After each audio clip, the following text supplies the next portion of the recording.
بسم الله الرحمن الرحيم ألا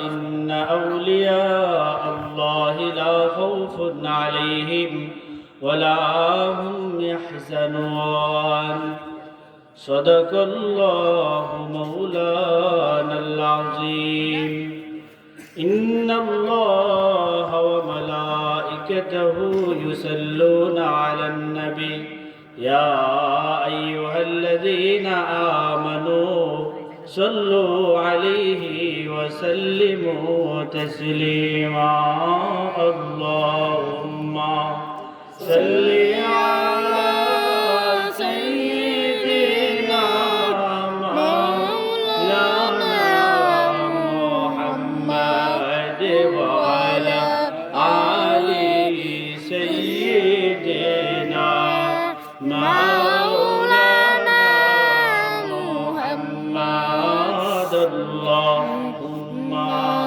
صل على سيدنا مولانا محمد وعلى آل سيدنا مولانا محمد لا إله إلا الله لا إله إلا الله لا إله إلا الله لا إله إلا الله لا إله إلا الله حسبي ربي جل الله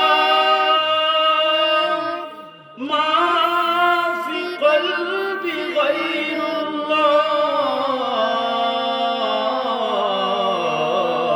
الله نور محمد صلى الله لا إله إلا الله لا إله إلا الله لا إله إلا الله अगरचे बुती जमात की आस थी नूर में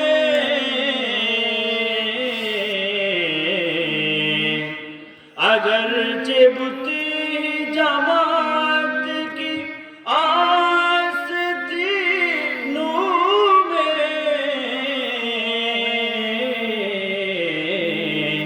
मुझे हुक्म अज़ाला इलाहा इल्लल्लाह ला इलाहा इल्लल्लाह ला इलाहा इल्लल्लाह ला इलाहा इल्लल्लाह ला इलाहा इल्लल्लाह ला इलाहा किया है तूने मताए गुरूर का सौदा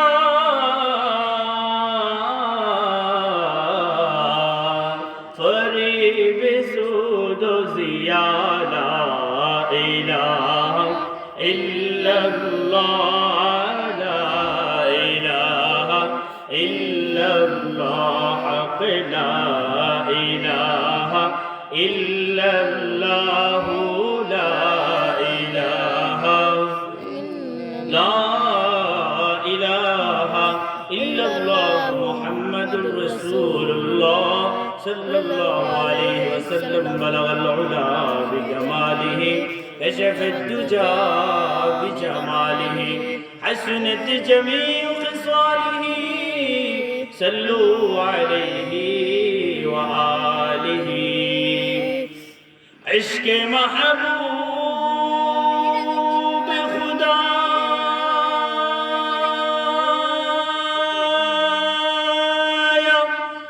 जिस दिल में हासिल नहीं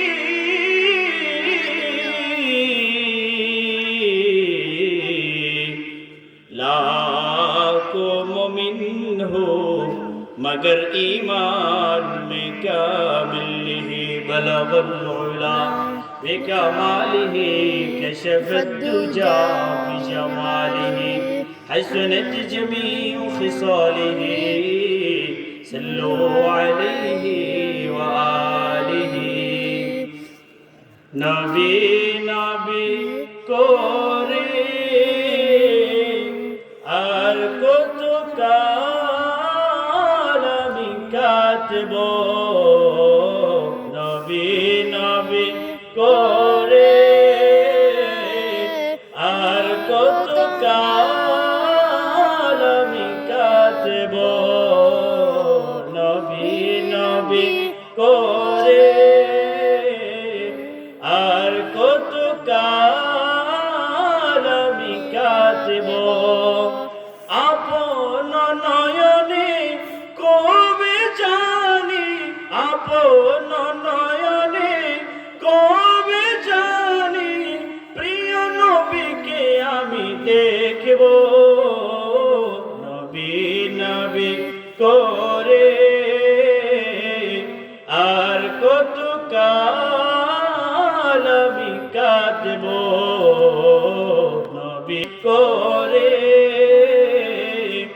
আর কত কাল আমি কাটব এই কাঁদনে কবে জানি হবে সমাধি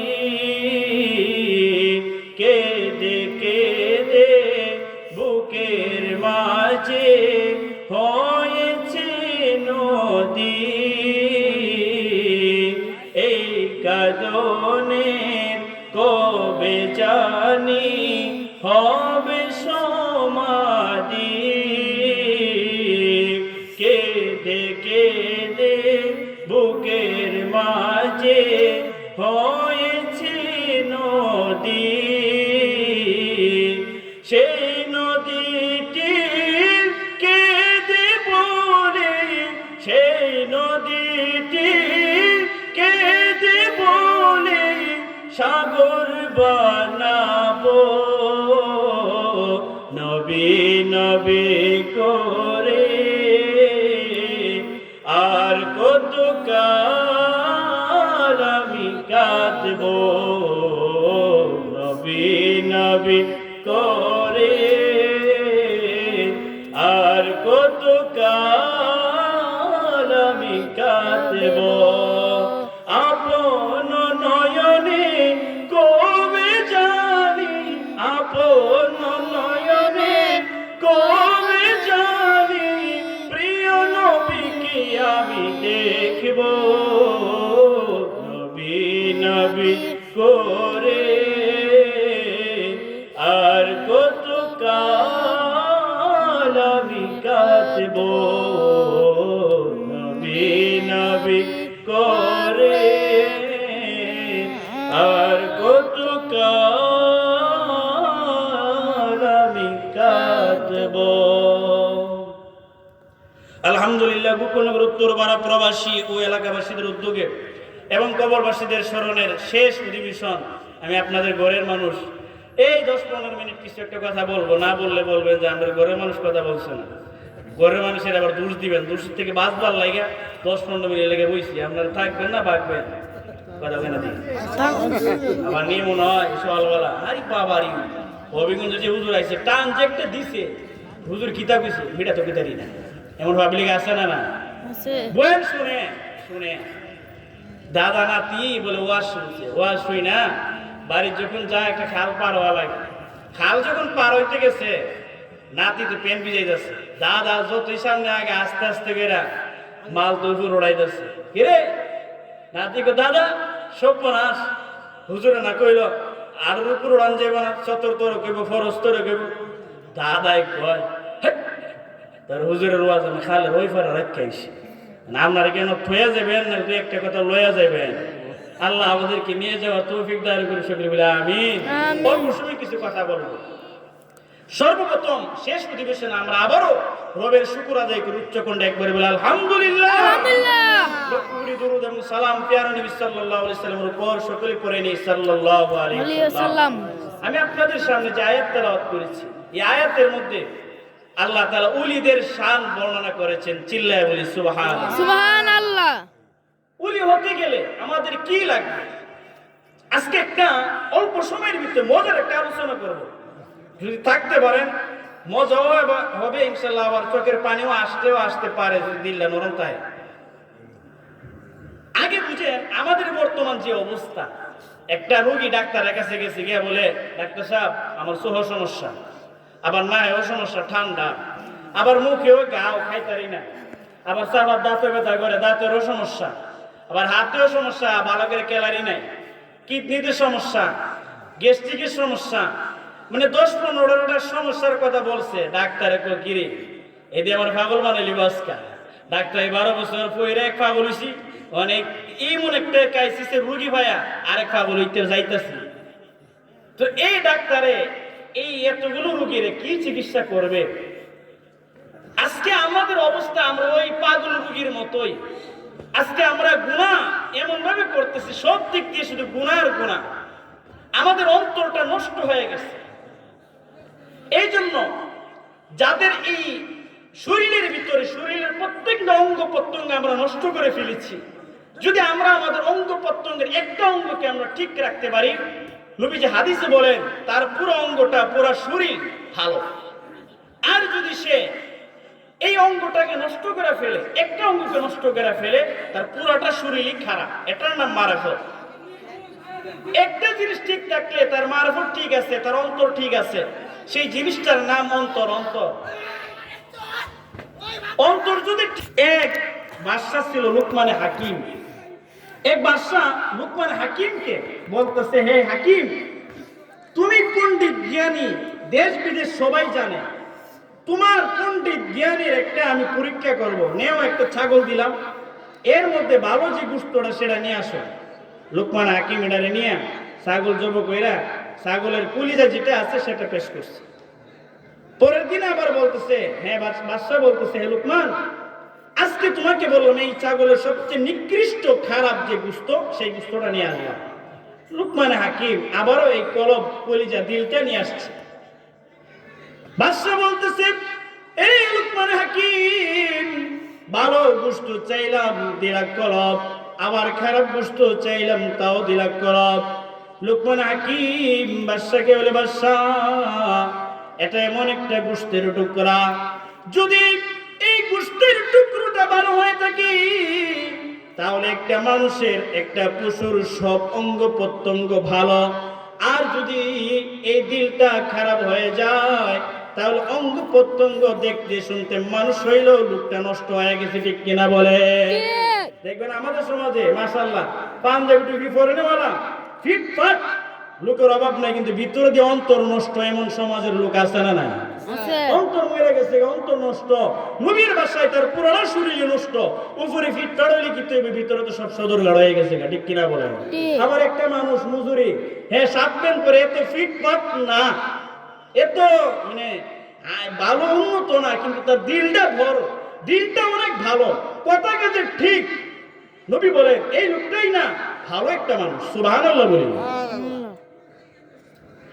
এই কলব অথবা মারফতের দৌলত আমাদের কিভাবে অর্জন করব? এই দিল কিভাবে ঠিক হবে?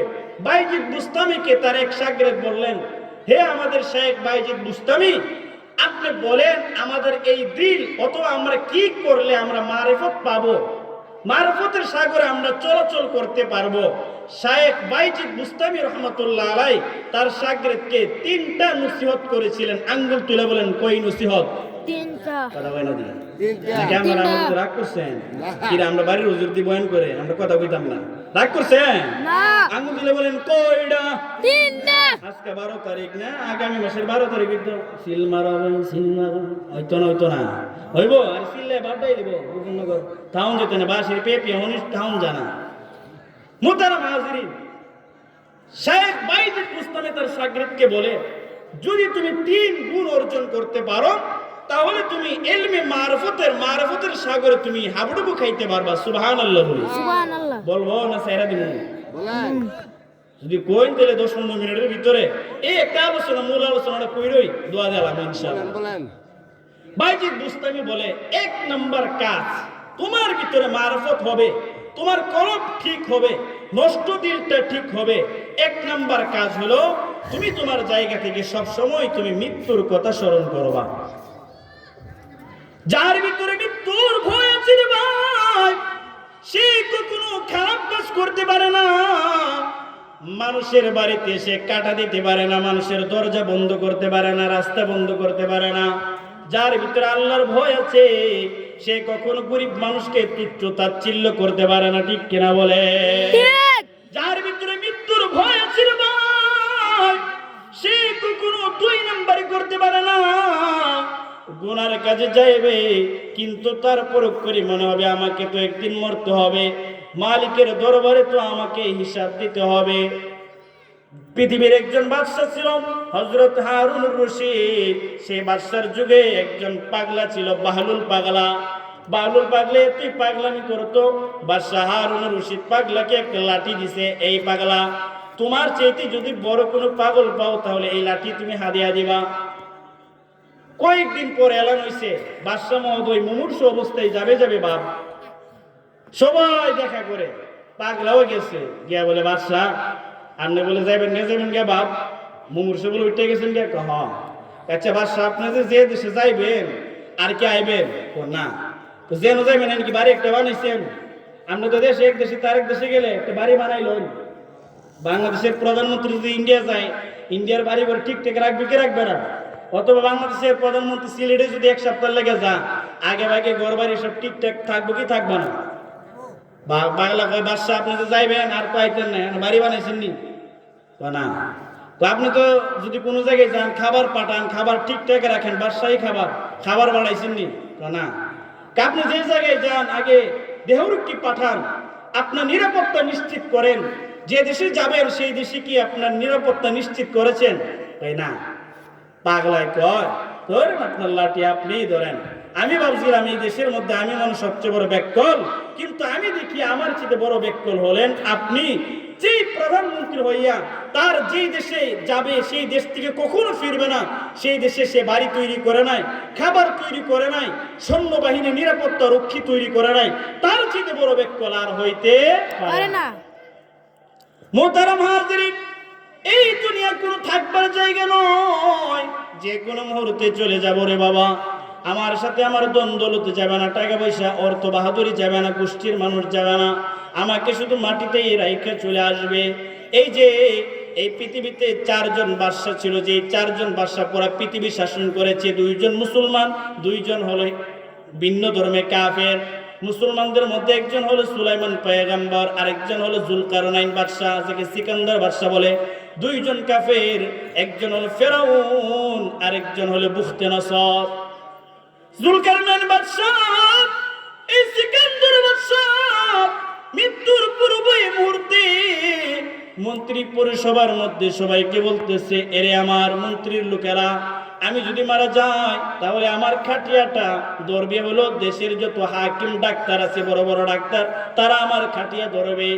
আর 2 নাম্বার নসিহত হলো, আমি যখন মারা যাব কাফন থেকে আমার হাতটা তোমরা বাহির করে দিবা। মন্ত্রীরা বলতেছে, হে বাদশা মহোদয়, কেন গো আমরা এই কাজ করব? এর কি হিকমত রয়েছে?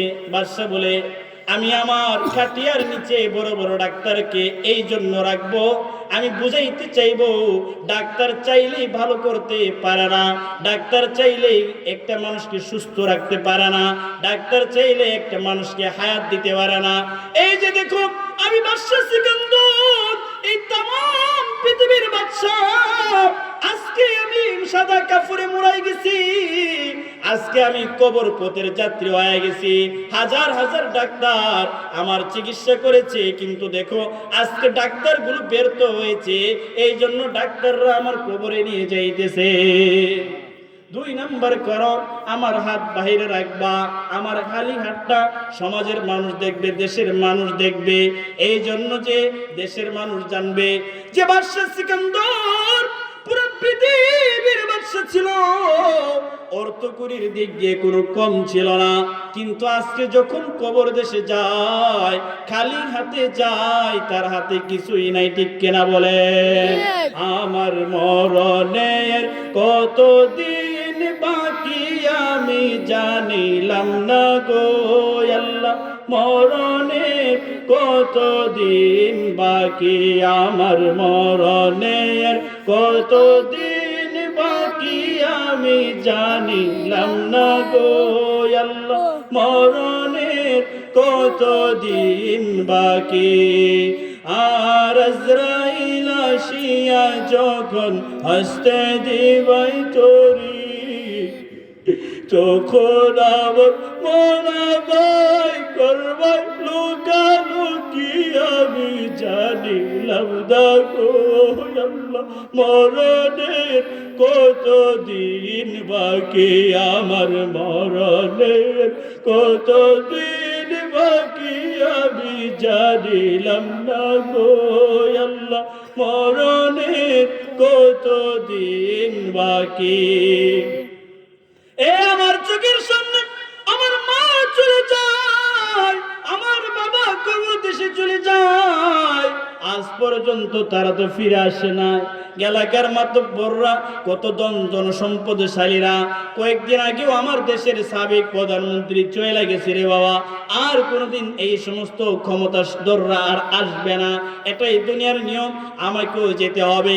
যার ভিতরে মরণের ভয় থাকবে, আখিরাতের ভয় থাকবে, আল্লাহর সামনে দণ্ডায়মান হবে এই ভয় থাকবে, বাইজিদ বুস্তামি বলে, তাই সে ওই ব্যক্তিগুলাই মারফতের সাগরে হাবুডুবু খাবে। সুবহানাল্লাহ।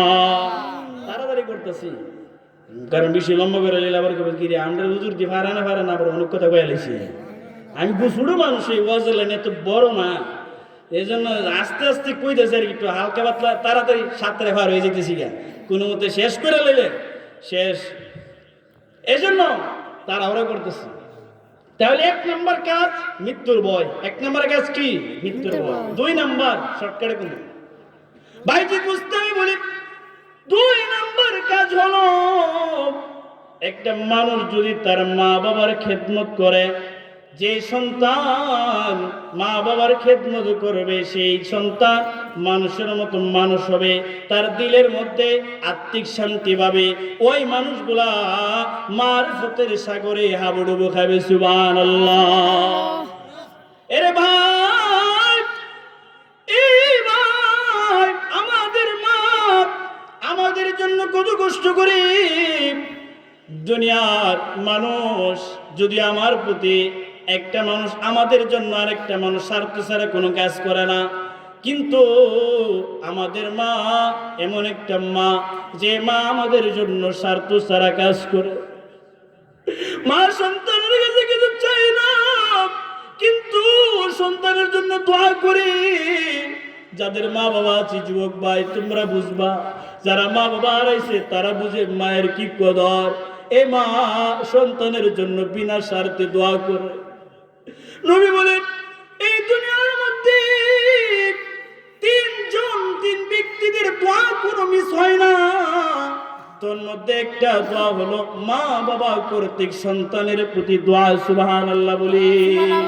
ও ভাই, আমাদের মায়ের পেটে যখন আমরা দুনিয়াতে আসলাম, এমন একটা অবস্থা হয়েছে, মা ঠিকভাবে খাইতে পারে না, ঘুমাইতে পারে না, ঘুমাইতে যায় একবার বসে, একবার দাঁড়ায়, একবার ঘুমায়। একজন বলে, কিরে মা তুমি কেন ঘুমাও না? বলে, আমার শরীরটা কেমন কেমন যেন করে, খাবার খাইতে নেই, খাবারগুলো রাইখে দে। বলে, মা কেন খাবার খাও না? বলে, বমি বমি ভাব হয়। ঠিক কিনা বলেন? যখন মায়ের পেট আরম্ভ হয়ে যায়, এত ছটফট ছটফট করতে থাকে, মা জোরে চিৎকারও করতে পারে না, জিহ্বা দাঁতের মধ্যে চিপার মধ্যে ফালা কষ্টটাকে উপভোগ করে, কষ্টর যন্ত্রণা সহ্য করতে থাকে। কিন্তু মা আমাদের প্রস্রাবের ব্যথার কারণে চিৎকার করে কাঁদতে পারে না, আমরা সাধারণত ভাই কথা বলেন না, একটু কমাই দেখ, সমস্যা নেই, কমাই দেন, কমাই দেন, শেষ শেষ কমাই দেন, সমস্যা নেই।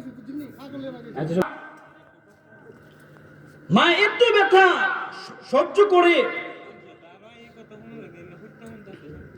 এত একটা ব্যথা সহ্য করতে থাকে, জোরে চিৎকারও করতে পারে না। কেন জানেননি? যে বাড়ির পাশের মানুষটা আনি মায়ের আওয়াজ শুই না ফেলে মা শরমাইতে থাকে, যে বাড়ির পাশের বেগানা পুরুষ মানুষটা নি মায়ের কান্নার আওয়াজ শুই না ফেলে, তখন বাড়ির পাশের পুরুষ মানুষটা মাকে নিয়ে খারাপ ধারণা করতে পারে, অন্যরকম চিন্তা করতে পারে, এই জন্য মা জোরে চিৎকারও করতে পারে না। এমনও হয়েছে আমাদের মারা, আমরা যখন দুনিয়াতে আসি, সে তার বান্ধবীর কাছে, বোনের কাছে, মায়ের কাছে, বাবার কাছে, এমনকি নিজের স্বামীর কাছে শেষবারের মতো বিদায় নিয়ে নেয়, বলে রে মা, মনে হয় এই যাত্রায় আমি আর বাঁচবো না, আমার যত দাবি দাবা আছে দাবিগুলো ছুটায় নেয়, ঠিক কিনা বলে? কারণ হলো সে দেখছে তার মতো অনেক মহিলা সন্তান প্রস্তুত করতে গিয়া মারা গেছে, দুনিয়া থেকে আর কখনো ফিরে নাই। এই জন্য সেও সন্তান ভূমিষ্ঠ হওয়ার এক মুহূর্তে তার স্বামীর কাছ থেকে দাবি দাবাগুলো ছুটায় নেয়। আল্লাহ তাআলা কোরআনে বলেন, ওয়াহনান আলা ওয়াহনিন, তোমার মা তোমার জন্য একটার পর একটা কষ্ট করছে, কলস কলস রক্ত বাইর হয়েছে, যখন তোমার কান্নার আওয়াজ পাইছে তখন মায়ের হুঁশ ফিরেছিল, অজ্ঞান হয়ে পড়ে গিয়েছিল। শুধু তাই নয়, এই যে ঠান্ডার মৌসুম গিয়েছে, মা তোমাকে বুকের দুধ পান করেছে, মধ্যরাতে মায়ের বুকের মধ্যে তুমি প্রস্রাব করে দিছ, মার কাছে এই প্রস্রাবের কোনো দুর্গন্ধ লাগে না। মা সন্তানকে ভিজা কাপড়টা সরাইয়া আবার নতুন কাপড় পরাইয়া বুকের সাথে আঞ্জা দিয়া ঘুম পাড়ায়, ঠিক কিনা বলে? দুনিয়ার সব মানুষ বেঈমানি করে, কিন্তু বাবা মা কোনোদিন বেঈমানি করে না। আজ থেকে কয়েক বছর আগের ঘটনা, বরিশালের একটা লঞ্চ ডুবে গেছে, একটা লাশ 4-5 দিন হয়ে গেছে, ওই লাশটা পাওয়া যায় না। 5 দিন পরে লাশটাকে পাওয়া গেছে। যখন লাশটাকে বাড়ির উঠানের মধ্যে নেওয়া হয়েছে, 5 দিনের লাশ পানিতে ছিল, দুর্গন্ধ পৌঁছে গেছে লাশটা। দুর্গন্ধের কারণে সমাজের মানুষ এই লাশের কাছে আসতে চায় না। সকল মানুষগুলো নাকের মধ্যে কাপড় ধরে, ভাই কাপড় ধরেছে, বোন কাপড় ধরেছে, স্ত্রী কাপড় ধরেছে, সন্তান কাপড় ধরেছে, কিন্তু যখনই সন্তানের লাশ, এই যুবকের লাশ উঠানের মধ্যে আনা হলো রে ভাই, তখনই এই দুবাগানি, এই দুঃখিনী মা, সেই মা দৌড়ায়া ঘর থেকে বাহির হইয়া উঠানের বিজুতে গিয়া এই পচা লাশটাকে আঞ্জা দিয়ে ধুইরে ফেলেছি। আর গালের মধ্যে চুবায়, ঠোঁটের মধ্যে চুবায়, আর বলে, জাদুমণি তুমি কোথায় গেলা? ওরে জাদুমণি, কত কষ্ট করে দুনিয়াতে নিয়ে আসলাম, আজকে তোমাকে আমরা দাফন করব। আমার ইচ্ছে ছিল তুমি আমাকে জানাজা পড়াইবা, তুমি আমাকে বহন করবা, তুমি আমাকে কবরে নামাইবা, কিন্তু ভাগ্যের কি নির্মম পরিহাস, আজকে তোমার লাশ দেখতে হয়েছে। সমাজের সকল মানুষের কাছে এই লাশের পচা গন্ধ পাওয়া যায়, কিন্তু দুঃখিনী মায়ের কাছে রে বাবা কোনো ধরনের গন্ধ লাগে না। মা এই পচা লাশটা বুকের সাথে জড়াইয়া হাউমাউ করে কাঁদে।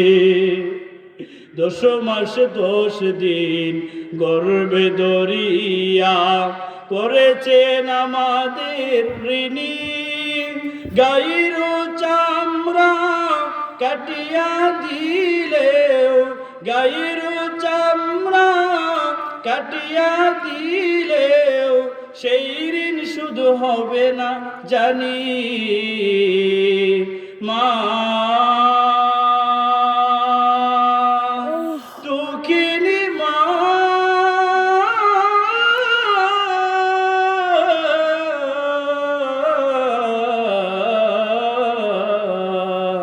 মা গো মা, ঠিক কিনা বলে? তাহলে বাইজিদ বুস্তামি বলে, সন্তান যদি বাপ মার প্রতি সদাচরণ করে, তাদের খেদমত করে, ওই মানুষগুলো উলি আল্লাহ হয়ে যাবে, মারিফতের সাগরে হাবুডুবু খাবে। সুবহানাল্লাহ বলি। দেখবেন পীর সাহেবের কাছে হক্কানি পীর সাহেবের হাতে বায়াত হইলে বইলা দে, এই মা বাবার খেদমত করিস, মা বাবার সাথে বেয়াদবি করিস না, ঠিক কিনা বলেন? মা বাবার খেদমতের কথা বলে কি বলে না? কেন? কারণ জানে মা বাবার সাথে বেয়াদবি করবা, আর যতই তুমি পীরের পিছনে দৌড়ো তোমার কাজ হবে না। পীর না, যদি আব্দুল কাদের জিলানীর হাতও ধরো, আর মা বাবার সাথে তুমি খারাপ ব্যবহার করো, তোমার মতো লোক এই লাইনে আগাইতে পারবে না। এই জন্য মারফতের 2 নাম্বার বাইজিদ বুস্তামি বলে যে কেউ যদি সে তার মা বাবার খেদমত করে, আল্লাহ তাআলা তাকে মারফতের দৌলত দান করে। সুবহানাল্লাহ। 3 নাম্বার বাইজিদ বুস্তামি বলে, কোন মানুষ যদি, যেই মানুষের ভিতরে তার রাসূলের ইত্তেবা, মহাব্বত এবং অনুসরণ, এই 2 জিনিস থাকবে, ওই মানুষগুলো মারিফতের দৌলত পেয়ে যাবে। সুবহানাল্লাহ বলি। 3 নাম্বার দৌলত লাগবে নবীজি সাল্লাল্লাহু আলাইহি সাল্লামের মহাব্বত এবং অনুসরণ। ভাই একটু কমাই দেন, অনেক বেশি। মহাব্বত এবং অনুসরণ, এই গুণ যাদের ভিতরে থাকবে, বাইজিদ বুস্তামি বলে তারা মারিফত পাবে। তখন শাগরেদ বলে, আচ্ছা আমার ভিতরে নবীজির মহব্বত আছে কি নাই বুঝবো কিভাবে? আমাদের সমাজে একজন মুসলমান আর একজন মুসলমানরে সবচেয়ে বেশি গায়েল করে, তুই নবীর মহব্বত করিস না, তুই নবীর দুশমন। হ্যাঁ, আমি সবচেয়ে বেশি মহব্বত করি, তুই হইল নবীর দুশমন। একজন আরেকজন প্রত্যেকের জায়গা থেকে নিজেরা আশিকে রাসূল দাবি করে, আরেকজনকে বন্ড দাবি করে। এমন সমাজের অবস্থা আছে কি নাই? তখন ওই শাগরেদ বলে, সাহেব আমার ভিতরে এই আমাদের নবীর মহব্বত আছে কি না এটা বুঝবো কেমনে? বলবো এটা বললি শেষ, খালাস। শেষ দিতে 3 নম্বর পয়েন্ট পাইছি, এই একটা ঘটনা বলবো। তখন বাইজিদ বুস্তামি বলে, যদি তোমার সামনে তুমি থাকা অবস্থায় তোমার নবীকে নিয়ে কেউ ব্যঙ্গচিত্র করে, আর এতে যদি তুমি প্রতিবাদ না করো, ওই বেয়াদবের সর্বোচ্চ শাস্তির জন্য তুমি যদি চেষ্টা না করো, বুঝবা তোমার ভিতরে নবীর মহব্বত নাই। আর যদি তোমার সামনে তুমি থাকতে পৃথিবীর কোন এক প্রান্তে আমাদের নবীকে নিয়ে, তোমার নবীকে নিয়ে কোন এক কুলাঙ্গার কটূক্তি কথা বলেছে, আর তুমি এই কুলাঙ্গারের বিচারের জন্য, তাকে হত্যার জন্য তুমি নিজের জীবন বিসর্জন দিয়েছো, রাজপথ সংগ্রাম করেছো, বুঝবা তোমার ভিতরে ঈমান, তোমার ভিতরে নবীর মহব্বত আছে। চিল্লায় বলি সুবহানাল্লাহ। সুবহানাল্লাহ। যেমন সাহাবায়ে কেরামদের মধ্যে ছিল, মিশর যিনি জয় করেছিলেন সেই সাহাবী হযরত আমর ইবনুল আস রাদিয়াল্লাহু তাআলা আনহু। মুসলমান মিশর এটা ছিল খ্রিস্টানদের পল্লী, আর মুসলমানরা মদিনা থেকে আস্তে আস্তে করে যুদ্ধ করে ইসলামের বিজয় করতেছেন, আর আস্তে আস্তে করে এক একটা সীমানা মুসলমানদের আয়ত্তাধীন হইতেছে। শেষ পর্যায়ে মুসলমান আর মিশরীয় খ্রিস্টানদের সাথে যুদ্ধ চলতেছিল। সেই যুদ্ধের সেনাপতি যিনি ছিলেন তিনি হলেন নবীজির হাতে গড়া একজন সাহাবী। সেই সাহাবীর নাম হযরত আমর ইবনুল আস রাদিয়াল্লাহু তাআলা। 5 থেকে 6 দিন যুদ্ধ হইলেই হয়তো পুরো মিশরটাই মুসলমানদের হাতে চলে আসবে। ঠিক সেই সময়ে খ্রিস্টানদের দলপতি আয়েশা বলতেছে, হে মুসলমানদের সেনাপতি আমর ইবনুল আস, আপাতত যুদ্ধটা কিছুদিনের লেগে বন্ধ রাখেন। বলে কেন? কারণ হইল আমাদের মিশরের চৌরাস্তার মধ্যে আমাদের একটা ঈসা নবীর মূর্তি ছিল। এই মূর্তিটা আমরা খ্রিস্টান যারা তারা তো ভাঙছি না, বাংলে কোন মুসলমানই ভাঙছে। এই জন্য আমরা মুহাম্মদ নামে একটা মূর্তি বানাবো, মূর্তি বানায়া মুহাম্মদের নাকটা ভাঙে দিব। ওই মূর্তির ঈসা নবীর নাক ভাঙছে বিদে আমরা মুহাম্মদ নামের মূর্তি বানায়া সেই মূর্তির নাক ভাঙে দিব। এই কাজটা সমান সমান কইরা তারপরে আবার যুদ্ধ শুরু হইব, আপাতত যুদ্ধ স্থগিত। আচ্ছা আপনারা যদি এই জায়গায় থাকতেন এটাকে মাইনা নিলে মুহতারাম হাজিরিন, হযরত আমর ইবনে আস রাদিয়াল্লাহু তাআলা আনহু তিনি বলতেছেন, হে খ্রিস্টান দলপতি সাবধান, এই কাজ করবে না। আমি মুসলমানদের মধ্যে জিজ্ঞাসা করি দেখি আমার মুসলমানদের মধ্যে কেউ করছে নাকি, যদি করে তার উপযুক্ত শাস্তি তোমাদের সামনেই করব। হযরত আমর ইবনে আস রাদিয়াল্লাহু তাআলা আনহু তিনি প্রত্যেকটা মুসলমানদের শিবিরে গিয়া প্রত্যেকের কাছে বলে, এই তোমরা কি এই কাজ করেছো নাকি? কেউ বলে না। আল্লাহর কসম আমরা এই কাজ করি নাই। মুসলমান কখন মিথ্যা কথা বলতে পারে না, ঠিক কিনা বলে? আমর ইবনে আস রাদিয়াল্লাহু তাআলা আনহু খ্রিস্টান দলপতির কাছে গিয়া বলে, এরে খ্রিস্টানেরা, আল্লাহর কসম করে বলতেছি মুসলমানরা এই অপকর্ম করে না। সাবধান, তোমরা কিন্তু মুহাম্মদের মূর্তি বানায়া এই মূর্তির নাক ভাঙো না। খ্রিস্টান দলপতি বলে, না, আমরা যেহেতু আমাদের নবীর প্রফেটের নাক ভাঙছে, আমরাও নাকের বদলা নাক ভাঙব। আমর ইবনে আস থেকে, কিরে আমি জীবিত থাকা অবস্থায় আমার নবী কিনে ব্যঙ্গচিত্র করবে, আমার নবীর নামে মূর্তি বানাবে, আবার সেই মূর্তিকে অপমান করবে। আমি আমর ইবনে আস, নবীর সাহাবী, আশিক রাসূল, আমি জীবিত থাকা অবস্থায় এই কাজ হইতে দিব না। এই জন্য তিনি বলতেছেন, হে খ্রিস্টান দলপতি, তোদের মূর্তির নাক আমি আমর ইবনুল আস ভেঙেছি। যদি নাকের বদলা নাক নিতে চাস তাহলে মূর্তির নাক নয়, আমি আমর ইবনুল আসের তাজা নাকটা কাইটা নিয়ে যা। খ্রিস্টান যারা সবাই খুশি, হাততালি দিতেছে। হ্যাঁ, মুসলমানদের দলপতির নাক যদি কাইটা দেওয়া যায় তো আমরা যুদ্ধ ছাড়া জিতে গেলাম। এবার খ্রিস্টান দলপতি বলে, ঠিক আছে, আমরা একটা মঞ্চ তৈরি করব, মিশরের চৌরাস্তার মধ্যে একটা মঞ্চ হবে। সেই মঞ্চের মধ্যে যত মানুষ আছে, মিশরি, খ্রিস্টান, মুসলমান, সকল মানুষগুলো সেই জায়গার মধ্যে থাকবে। সেই মঞ্চের মধ্যে তুমি আমর ইবনে আসকে সেই মঞ্চের উপর উঠাবো, তারপরে নাকের বদলা নাক কাটবো, এর মাধ্যমে আমরা আমাদের প্রতিশোধ গ্রহণ করবো। নাউযুবিল্লাহ। মোহতারাম হাজিরিন, কথা কাজে মিল রেখে দিন তারিখ ঠিক করলো। মিশরের চৌরাস্তার মধ্যে হাজার হাজার লক্ষ লক্ষ খ্রিস্টান একত্রিত হয়ে গেছে। মুসলমানদের সেনাপতি আমর ইবনে আস নবীর প্রেমে দূরত পড়তে পড়তে স্টেজে চলে গেছে।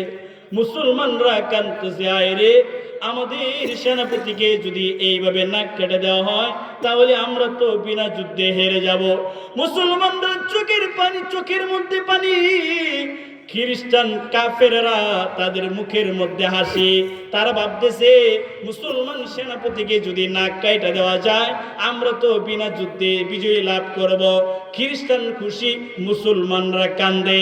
ওইদিকে আশিক রাসূল হযরত আমর ইবনে আস নবীর উপর দুরূদ পড়তে পড়তে ওই মঞ্চের উপর উঠে গেলেন। রে ভাই, যখন উঠে গেলেন, যখন জল্লাদ তরবারি নিয়ে আগাইলেন, আমর ইবনে আস কায়দা দিছেন। সুবহানাল্লাহ বলি।